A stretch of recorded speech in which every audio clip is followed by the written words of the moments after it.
Il-Fondazzjoni San Jean Antid it-tlieta filgħaxija għamlet protesta quddiem il-Parlament. Protesta li segwi l-każ tal-ħadd filgħaxija fejn Chantel Ketkutin qatlet b'daqqiet ta' sikkina f'rasha mill-eks sieħeb tagħha li huwa wkoll missier iż-żewġ ulieda.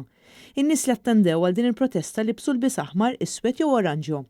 Attivisti spjegaw li l-protesta saret quddiem il-Parlament għaliex din il-problema nazzjonali hija wkoll il-problemi tal-politiċi li għandhom id-dmir jindirizzaw din is-sitwazzjoni u jipproteġu lin-nisa. Huma saħqu li hemm bżonn li l-Gvern jaħdem iktar sabiex il-vittmi li jitkellmu dwar dak li jkunu għaddejjin minnu ma jispiċċawx kif spiċċat Chantel. Intqal fost oħrajn li l-Gvern għamel tibdil fil-liġi li kompla joħloq iktar barrieri għal dawk li ottienu protezzjoni temporanja. Dan qed ipoġġi lill-vittmi f'riskju akbar għax qed jintbagħat messaġġ li l-ħajja tagħhom mhix importanti biżżejjed biex tkun protetta. Ħafna oħrajn ma jħossux li l-Istat se jipproteġihom ġala darba jibdew proċeduri fil-qorti.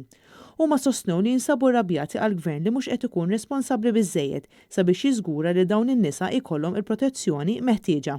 Finalment, il-Fondazzjoni qed tisħaq li din il-kwistjoni għandha tkun trattata mill-aktar fis possibbli fejn il-Gvern għandu josserva l-obbligazzjonijiet tiegħu definiti fil-Konvenzjoni ta' Istanbul biex ikun żgurat li tfal u n-nisa jkunu protetti mill-vjolenza domestika. Il-qtil ta' Ħażabbar ħoloq rabja kbira fin-nies b'numru ta' attivisti, NGOs, avukati u professjonisti oħra jikkundannaw dal-lat violenti li wassal għal mewt.